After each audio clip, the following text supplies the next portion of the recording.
Primera parte. Dos sistemas. Los personajes de la historia. Para observar su mente en el modo automático, eche el lector una ojeada a esta imagen. Lo que el lector habría experimentado al mirar la cara de la mujer combina a la perfección lo que normalmente llamamos visión y pensamiento intuitivo. Tan segura y rápidamente como habrás visto que los cabellos de la mujer son oscuros, se habrá dado cuenta de que está enojada. Más aún, habrá proyectado lo que ha visto al futuro, habrá advertido que esta mujer está a punto de decir palabras poco amables, seguramente en voz alta y estridente. De forma automática, sin esfuerzo alguno, habrá tenido una premonición de lo que ella hará. No se propone evaluar su humor o anticipar lo que ella hará, y en su reacción a la vista de la foto no tiene la sensación de que esté haciendo algo. Es algo que le ocurre. Es un ejemplo de pensamiento rápido. Ve ahora el lector la siguiente operación y observe lo que ocurre. 17 por 24. Inmediatamente se habrá dado cuenta de que se trata de una multiplicación y probablemente de que podría hacerla con papel y lápiz o mentalmente. Tiene algún vago conocimiento intuitivo del rango de posibles resultados.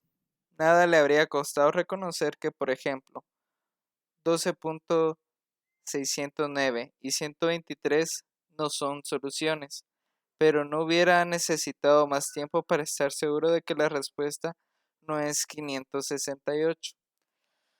No le viene a la mente una solución y siente que puede elegir entre hacer o no hacer el cálculo. Si no lo, si no lo ha hecho aún, debería intentar resolver ahora la multiplicación, o al menos una parte de ella. Si lo hubiera hecho, habría experimentado lo que es el pensamiento lento. Cuando se disponía a hacerlo en una serie de pasos, primero habría tomado de la memoria el programa cognitivo de multiplicación que aprendió en la escuela, y luego lo habría puesto en práctica. Hacer el cálculo es un agobio. Habría sentido las molestias de extraer mucho material de la memoria, pues necesita en cada paso saber por dónde y a dónde va. Al tiempo que retiene cada resultado, el proceso es un trabajo mental, deliberado, esforzado y ordenado, un prototipo del pensamiento lento. El cálculo no es algo que sucede solo en su mente, también su cuerpo está implicado. Sus músculos se tensan, su presión sanguínea aumenta y sus pulsaciones aumentan. Alguien que mire de cerca sus ojos mientras trata de llevar a cabo la operación observará que sus pupilas se dilatan. Sus pupilas vuelven a contraerse al diámetro normal al terminar la tarea. Cuando encuentra la solución, que por lo demás es 408, o cuando desiste. Dos sistemas. Durante décadas, los psicólogos han mostrado gran interés por dos modos de pensamiento, representados respectivamente por la fotografía de la mujer enojada y por la operación de multiplicación, y han propuesto muchas formas de etiquetarlo. Aquí adopto términos originalmente propuestos por los psicólogos Kate Stanovich y Richard West, y haré referencia a dos sistemas de la mente, el sistema 1 y el sistema 2. El sistema 1 opera de manera rápida y automática, con poco o ningún esfuerzo y sin sensación de control voluntario. El sistema 2 centra la atención en las actividades mentales. Es esforzadas que lo eh, El sistema 2 centra la atención en las actividades mentales esforzadas que lo demandan, incluidos los cálculos complejos. Las operaciones del sistema 2 están a menudo asociadas a la experiencia subjetiva de actuar, elegir y concentrarse. Las etiquetas Sistema 1 y Sistema 2 son de amplio uso en psicología, pero en este libro, que puede leerse como una psicodrama con dos personajes, hago algo más con ellas.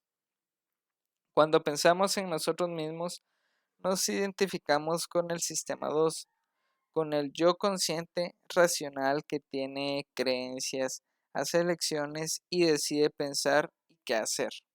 Aunque el Sistema 2 crea estar donde está la acción, el protagonista del libro es el automático, Sistema 1. Describe el Sistema 1 como el que sin esfuerzo genera impresiones y sentimientos que son las fuentes principales de las creencias explícitas y las selecciones deliberadas del Sistema 2. Las operaciones automáticas del Sistema 1 generan patrones de ideas sorprendentemente complejos, pero solo el lento Sistema 2 puede construir pensamientos en una serie ordenada de pasos. Describo también las circunstancias en las que el Sistema 2 toma las riendas y anulando los irresponsables impulsos y asociaciones del Sistema 1. Invito al lector a pensar en los dos sistemas como dos agentes con sus particulares aptitudes, limitaciones y funciones. He aquí algunos ejemplos de las actividades automáticas que atribuimos al sistema 1, ordenadas según su complejidad. Percibe que un objeto está más lejos que otro.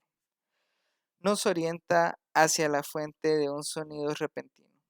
Completa la expresión pan y nos hace poner cara de desagrado cuando vemos un cuadro horroroso. Detecta hostilidad en una voz. Responde a 2 más 2 es igual. Lee las palabras de las vallas publicitarias. Conduce un coche por una carretera vacía. Encuentra una buena jugada de ajedrez en quien es ajedrecista. Entiende frases sencillas. Reconoce que un carácter disciplinado y metódico y obsesionado con el detalle responde a un estereotipo profesional. Todos estos procesos mentales corresponden a la mujer enojada. Se producen automáticamente y requieren poco o ningún esfuerzo. Las capacidades del sistema 1 incluyen destrezas innatas que compartimos con otros animales. Nacemos preparados para percibir el mundo que nos rodea, reconocer objetos, orientar la atención, evitar pérdidas y temer a las arañas. Otras actividades mentales se vuelven rápidas y automáticas con la práctica prolongada. El sistema 1 ha aprendido a hacer asociaciones entre ideas. La capital de Francia también ha adquirido habilidades como la de interpretar y entender matrices en soluciones sociales. Algunas habilidades, por ejemplo, descubrir buenas jugadas de ajedrez, solo las adquieren expertos especializados. Otros son ampliamente compartidos. Detectar la semejanza de un esquema de personalidad con un estereotipo profesional requiere un amplio conocimiento del lenguaje y de la cultura que la mayoría de las personas poseen. El conocimiento es almacenado en la memoria y se accede a él sin intención ni esfuerzo. Varias de las acciones mentales de la lista son totalmente involuntarias. No podemos no entender frases sencillas en nuestro idioma, ni orientarnos hacia el lugar de donde procede un ruido fuerte e inesperado, ni evitar saber que 2 más 2 es igual a 4, ni pensar en París cuando se habla de la capital de Francia. Otras actividades como la de masticar son susceptibles de control voluntario, pero normalmente se desarrollan de manera automática. El control de la atención es compartido por los dos sistemas. Orientarse hacia el lugar de procedencia de un ruido fuerte, es normalmente una operación involuntaria del sistema 1, que de inmediato moviliza la atención voluntaria del sistema 2. Podemos resistirnos a volver la mirada hacia el lugar donde se hace un comentario ofensivo en voz alta en una fiesta multitudinaria, pero aunque no giremos la cabeza, nuestra atención se dirige inicialmente hacia allí, al menos momentáneamente. Sin embargo, la atención puede apartarse de un foco inesperado, en especial cuando intencionadamente se concentra en otro objeto. Las muy variadas operaciones del sistema 2 tienen un rasgo común: requieren atención y resultan perturbadas cuando la atención se aparta de ellas. He aquí algunos ejemplos. Estar atento al disparo de salida en una carrera. Concentrar la atención en los payasos del circo. Escuchar la voz de una persona concreta en un recinto atestado y ruidoso. Buscar a una mujer con el pelo blanco. Buscar en la memoria para identificar un ruido sorprendente. Caminar a un paso más rápido de lo que es natural. Observar un comportamiento adecuado en una situación social. Contar las veces que aparece la letra A en una página de texto. Dar a alguien el número de teléfono. Aparcar en un espacio estrecho para todo el mundo menos para los empleados del garaje. Comprar 2 lavadoras para saber cuál es mejor. Rellenar el impreso de la declaración de la renta. Comprobar la validez de un argumento lógico complejo. En todas estas situaciones es necesario poner atención, y si no se está preparado o la atención no es la adecuada, las actividades correspondientes se realizarán peor o no se realizarán en absoluto. El sistema 2 tiene cierta capacidad para cambiar la manera de trabajar del sistema 1, programados las funciones normalmente automáticas de la atención y la memoria. Si cuando esperamos a un pariente en una estación con mucho ajetreo, por ejemplo, buscamos voluntariamente una mujer con el cabello blanco o un hombre con barba, la probabilidad de divisar de lejos a nuestros parientes aumenta. Podemos recurrir a la memoria para buscar en ella capitales que empiecen por N o novelas existenciales francesas. Y si alquilamos un coche en el aeropuerto londinense en Heathrow, el empleado probablemente nos recuerde que hemos de circular por el lado izquierdo de la carretera. En todos estos casos se nos pide hacer algo que no hacemos de forma natural, y descubrimos que la constancia en una tarea requiere que hagamos continuamente algún esfuerzo. La frase tan común de "preste atención" es muy acertada. Disponemos de un presupuesto de atención limitada que podemos asignar a ciertas actividades, y si intentamos rebasar nuestro presupuesto fracasamos. Una característica de las actividades que requieren esfuerzo es que interfieren unas con otras, lo cual explica que sea tan difícil cuando no imposible, llevar a cabo varias a la vez. Nadie podría calcular el producto de 17 por 24 mientras gira a la izquierda en medio de un denso tráfico, y desde luego no lo intentaría. Podemos hacer varias cosas a la vez, pero solo si son fáciles y cómodas. No dejamos de sentirnos seguros por mantener una conversación con un pasajero mientras conducimos por una carretera vacía, y muchos padres han descubierto, quizás con algún sentido de culpa, que son capaces de leer un cuento a un niño mientras piensan en otra cosa. Todo el mundo tiene alguna conciencia de que la capacidad de atención es limitada, y nuestro comportamiento social tiene bien en cuenta estas limitaciones. Cuando el conductor de un coche está adelantado a un camión en una carretera angosta, por ejemplo, los pasajeros adultos dejan muy sensatamente de hablar. Saben que no es una buena idea distraer al conductor, y también sospechan que se han vuelto momentáneamente sordos porque no quieren oír lo que le dicen. Una intensa concentración en una tarea puede volver a las personas realmente ciegas a estímulos que normalmente atraen la atención.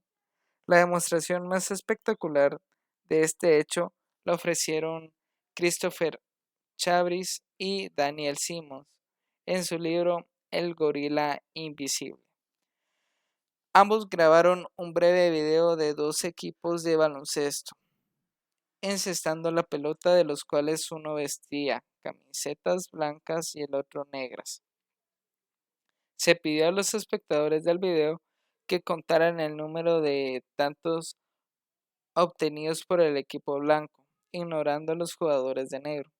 La tarea es difícil y muy absorbente. En la mitad del video aparece una mujer disfrazada de gorila que cruzó el campo, se golpeó el pecho y desapareció. El gorila se ve durante 9 segundos. Muchas miles de personas han visto el video y alrededor de la mitad no notaron nada extraño. La tarea que continuamente debían realizar, y especialmente si una de las instrucciones era la de ignorar a uno de los equipos, las volvió ciegas. A nadie que viera el video sin tener que realizar aquella tarea se le hubiera escapado la presencia del gorila. Mirar y orientar la atención son funciones automáticas relevantes. Los autores dijeron que la observación más notable de su estudio era que la gente encontraba sus resultados muy sorprendentes, e incluso los espectadores que no vieron al gorila estaban al principio seguros de que éste no estaba allí. No podían imaginar no haber visto algo tan sorprendente. El estudio del gorila ilustra dos hechos importantes relativos a nuestras mentes. Podemos estar ciegos para lo evidente y ciegos además para nuestra ceguera. Sinopsis del argumento. La interacción de los dos sistemas es un tema recurrente de este libro, de modo que no está de más una breve sinopsis del argumento. En esta historia contaré que los dos sistemas, 1 y 2, están siempre activos mientras permanecemos despiertos. El sistema 1 actúa automáticamente y el sistema 2 se halla normalmente en un confortable modo de mínimo esfuerzo en el que solo una fracción de sus capacidades está ocupada. El sistema 1 hace continuamente sugerencias al sistema 2, impresiones, intuiciones, intenciones y sensaciones. Si cuentan con la aprobación del sistema 2, las impresiones e intuiciones se tornan creencias y los impulsos y acciones voluntarias. Si todo se desarrolla sin complicaciones, como ocurre la mayor parte del tiempo, el sistema 2 acepta las sugerencias del sistema 1 con escasa o ninguna modificación. Generalmente damos crédito a nuestras impresiones y cumplimos nuestros deseos, y eso está bien, por lo común. Cuando el sistema 1 encuentra una dificultad, llama al sistema 2 para que le sugiera un procedimiento más detallado y preciso que pueda resolver el problema. El sistema 2 es movilizado cuando surge un problema para el que el sistema 1 no tiene solución alguna. Como probablemente le haya sucedido al lector cuando se ha encontrado con el problema de multiplicar 17 por 24, cuando estamos sorprendidos podemos experimentar un repentino aumento de la atención consciente. El sistema 2 es activado cuando mismos a un acontecimiento que altera el modelo del mundo que el sistema 1 mantiene. En este mundo, las lámparas no saltan, los gatos no ladran y los gorilas no cruzan campos de baloncestos. El experimento del gorila demuestra que para recibir estímulos sorprendentes es necesaria cierta atención. La sorpresa activa y orienta entonces nuestra atención. Miramos fijamente y buscamos en nuestra memoria una historia que dé sentido al acontecimiento que nos causó sorpresa. El sistema 2 es también capaz de controlar continuamente su propio comportamiento. El control que hace que nos comportemos educadamente, aunque estemos enojados, y nos alerta cuando conducimos de noche. El sistema 2 es movilizado para que el esfuerzo aumente cuando detecte que estamos a punto de cometer un error. Recuerde el lector, aquella vez en que estuvo a punto de soltar una frase ofensiva y lo difícil que le resultó recuperar el control. En suma, la mayoría de las cosas que pensamos y hacemos, nuestro sistema 2, se originan en el sistema 1, pero el sistema 2 toma las riendas en cuanto esas cosas se ponen difíciles, y es normalmente el que tiene la última palabra. La división del trabajo entre el sistema 1 y el sistema 2 es muy eficiente, minimiza el esfuerzo y optimiza la ejecución. Esta disposición funciona bien la mayor parte del tiempo, porque el sistema 1 es general muy bueno en lo que hace. Sus modelos de situación familiares son adecuados, sus predicciones a corto plazo suelen ser también adecuadas y sus respuestas iniciales a los retos son rápidas y generalmente apropiadas. Sin embargo, en el sistema 1 hay sesgos, errores sistemáticos que es propenso a cometer en circunstancias específicas. Como veremos en ocasiones, responde a cuestiones más fáciles que las que se les están planteando y entiende poco de lógica y estadística. Otras limitaciones del sistema 1 es que no puede ser desconectado. Si nos muestran en la pantalla una palabra en un idioma que conocemos, la leeremos o al menos en nuestra atención esté totalmente concentrada en otra cosa. Conflicto. La figura 2 es una variante de un experimento clásico que produce un conflicto entre los dos sistemas. Pruebe el lector a hacer este ejercicio antes de seguir leyendo. Su primera tarea es recorrer de arriba a abajo ambas columnas diciendo cada palabra que está impresa en minúscula o en mayúscula. Cuando haya terminado, vuelva a recorrer las dos columnas diciendo o diciéndose a sí mismo si cada palabra está a la izquierda o a la derecha del centro. Pronuncie la palabra izquierda o derecha.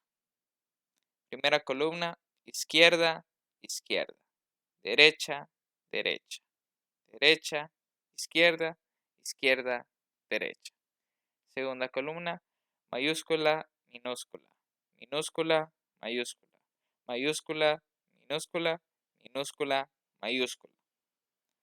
Todos estamos casi seguros de poder decir la palabra correcta en las dos tareas, y el lector seguramente habrá descubierto que algunas partes de cada tarea son más fáciles que otras. Al identificar mayúsculas y minúsculas, la columna de la izquierda es más fácil y la de la columna de la derecha le ha hecho la tarea más lenta y acaso titubear o confundirse. Cuando nombra la posición de las palabras, la columna de la izquierda es difícil y la de la derecha mucho más fácil. Esta tarea requiere al sistema 2. ¿Por qué? Porque decir mayúscula, minúscula o derecha e izquierda no es algo que rutinariamente hagamos cuando examinamos de arriba a abajo una columna de palabras. Una de las cosas que el lector habrá hecho para realizar la tarea es programar su memoria de manera que estuviese la palabra clave, mayúscula y minúscula en la primera tarea, y en la punta de la lengua dar prioridad a las palabras elegidas es eficaz. Y la más leve tentación de leer otras palabras es muy fácil de resistir cuando va por la primera columna. Pero la segunda columna es diferente, porque contiene palabras para las que ya va preparado y no puede ignorarlas. Se siente aún más capaz de responder correctamente, pero mantener a raya la respuesta contraria es un agobio y hace que la labor sea más lenta. Experimenta un conflicto entre una tarea que se propone realizar y una respuesta automática que interfiere con ella. El conflicto entre una reacción automática y la intención de controlar es común en nuestras vidas. Todos estamos familiarizados con la experiencia de intentar no mirar a la pareja tan extravagantemente vestida de la mesa contigua en un restaurante. Sabemos también lo que es poco menos que forzar nuestra atención en la lectura de un libro tedioso, cuando constantemente nos encontramos teniendo que volver al punto en que lo leído pierde su significado. Cuando los inviernos son crudos, muchos conductores recuerdan que su coche patinaba fuera de control sobre el hielo y cuando les costaba seguir unas instrucciones bien estudiadas que descartan lo que ellos naturalmente harían. Al patinar, siga conduciendo y haga lo que haga, no pise el freno. Y cada ser humano ha tenido la experiencia de no decir a alguien que vaya que vaya al infierno. Una de las tareas del sistema 2 es vencer los impulsos del sistema 1. En otras palabras, el sistema 2 es el encargado del autocontrol. Ilusiones. Para apreciar la autonomía del sistema 1, así como la distinción en tres impresiones y creencias, observe bien el lector la figura 3. Esta figura es muy simple. Dos líneas horizontales de diferentes longitudes que tienen en los extremos dos flechas que apuntan en direcciones opuestas. La línea de abajo es obviamente más larga que la de arriba.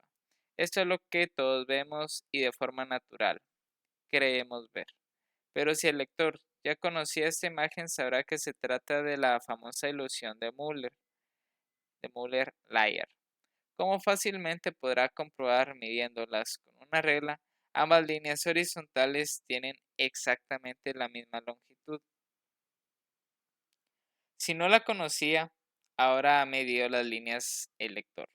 Su sistema 2, su ser consciente que llamo yo, tiene una nueva creencia. Sabe que las líneas son igual de largas. Si le preguntan por su longitud, dirá lo que ya sabe, pero todavía ve la de abajo más larga. El lector ha elegido creer en la medición, pero no puede impedir que el sistema 1 haga de las suyas. No puede decidir ver las líneas iguales, aunque sepa que lo son. Para resistirse a la ilusión solo puede hacer una cosa, aprender a desconfiar de sus impresiones sobre la longitud de las líneas cuando sus extremos aparecen con flechas. Para poner en práctica esta regla, debe ser capaz de reconocer el patrón ilusorio y recordar lo que sabe de él. Si puede hacerlo, nunca será engañado. De nuevo, por la ilusión de Müller-Ley, pero seguirá viendo una línea más larga que la otra. No todas las ilusiones son visibles. Hay ilusiones del pensamiento que denominamos ilusiones cognitivas. Siendo estudiante de posgrado, asistí a unos cursos sobre el arte y la ciencia de psicoterapia. En una de aquellas clases, nuestro profesor nos regaló una muestra de sabiduría clínica. Esto fue lo que nos dijo. De vez en cuando encontrarán ustedes a un paciente que les encontrará una intrigante historia de múltiples errores en su tratamiento previo. Varios doctores lo examinaron y todos le fallaron. El paciente podrá describir lúcidamente las razones por las que sus terapeutas no les comprendían, pero le dirán que enseguida se dio cuenta de que usted es diferente. Usted compartirá esa misma impresión y quedará convencido de que le ha comprendido y será capaz de ayudarlo. En este punto mi profesor alzó la voz y dijo: No piensen en no piensen en hacerse cargo de ese paciente. Échenlo de la consulta. es probable que sea un psicópata y no serán capaces de ayudarlo. Muchos años después comprendí que el profesor nos había prevenido contra el encanto del psicópata y una destacada autoridad en el estudio de la psicopatía me confirmó que la advertencia del profesor era sensata. La analogía con la ilusión de Müller-Ley es obvia. Lo que nos estaba enseñando no era que sentir con el paciente. Nuestro profesor daba por sentado que la simpatía que sentiríamos por el paciente quedaría fuera de control, que nos avasallaría el sistema 1. Por otra parte, no, no sé, por otra parte, no se nos enseñaba a ser siempre suspicaces con nuestros sentimientos hacia los pacientes.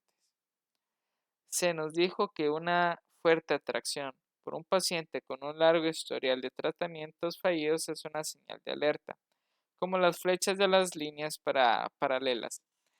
Nos estaba hablando de una ilusión cognitiva, y yo, sistema 2, aprendí a recordarla y acepté el consejo de no creer en ella y proceder con ella. La pregunta que más a menudo se hace sobre la ilusión cognitiva es la de si puede ser vencida. El mensaje de estos ejemplos no es alentador. Como el sistema 1 opera automáticamente y no puede ser desconectado a voluntad, los errores del pensamiento intuitivo son muchas veces difíciles de prevenir. Los sesgos no siempre pueden evitarse porque el sistema 2 puede no tener un indicio del error.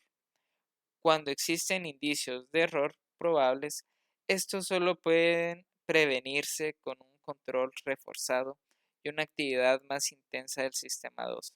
Sin embargo, adoptar como norma de vida la vigilancia continua no es necesariamente bueno y además es impracticable. Cuestionar con constancia nuestro pensamiento sería insoportablemente tedioso y el sistema 2 es demasiado lento e ineficiente para servir de sustituto del sistema 1 en las decisiones rutinarias. Lo mejor que podemos hacer es llegar a un compromiso, aprender a reconocer situaciones en las que los errores sean probables y esforzarnos en evitar errores importantes cuando están en juego cosas de primer orden. La premisa de este libro es que es más fácil reconocer los errores de otros que los nuestros. Ficciones útiles. Se ha invitado al lector a pensar en dos sistemas como agentes que actúan dentro de la mente y que tienen cada uno su personalidad, su capacidad y sus limitaciones particulares. A menudo utilizaré frases en las que los sistemas son personajes, como el sistema 2 calcula resultados. El uso de este lenguaje se considera un pecado en los círculos profesionales en los que me muevo, porque parece explicar los pensamientos y los actos de una persona por los pensamientos y los actos de unos pequeños personajes que hubiera dentro de la cabeza de la persona. La frase sobre el sistema 2 es gramaticalmente similar a la frase el mayordomo roba dinero. Mis colegas me dirían que la acción del mayordomo explica realmente la desaparición del dinero. Y respecto a la frase sobre el sistema 2, me preguntarán con razón si explica qué resultados calcula dicho sistema.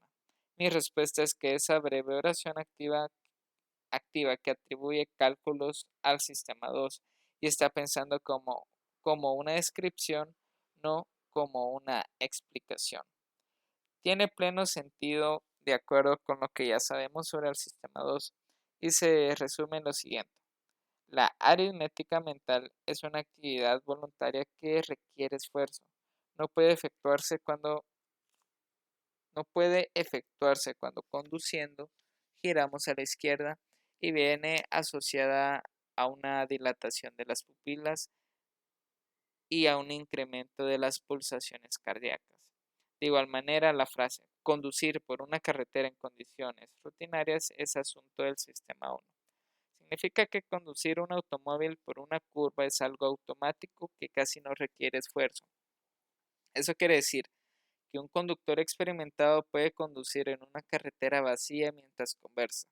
Finalmente, el sistema 2 impidió a Pedro reaccionar de manera estúpida al insulto. Significa que Pedro habría sido más agresivo en su respuesta si su capacidad de control se hubiera visto perturbada. Por ejemplo, si hubiera estado ebrio. El sistema 1 y el sistema 2 son tan importantes en la historia que relato en este libro que debo dejar absolutamente claro que son personajes ficticios. Los sistemas 1 y 2 no son sistemas en sentido corriente de entidades con aspecto o partes que interaccionan. Y no hay una sola zona del cerebro que cada uno de los sistemas pueda llamar su hogar. Podemos muy bien preguntarnos, ¿cuál es el motivo de que introduzca personajes ficticios con nombres tan feos en un libro serio? La respuesta es que los personajes son útiles en razón de ciertas peculiaridades de nuestras mentes, la de los lectores y la mía. Una frase se entiende más fácilmente si describe lo que hace un agente, el sistema 2, que si describe lo que es algo, las propiedades que tienen. En otras palabras, sistema 2 es mejor sujeto de una frase que aritmética mental. La mente, especialmente el sistema 1, parece tener una aptitud especial para la construcción y la interpretación de historias sobre agentes que actúan y tienen personalidad, hábitos y recursos.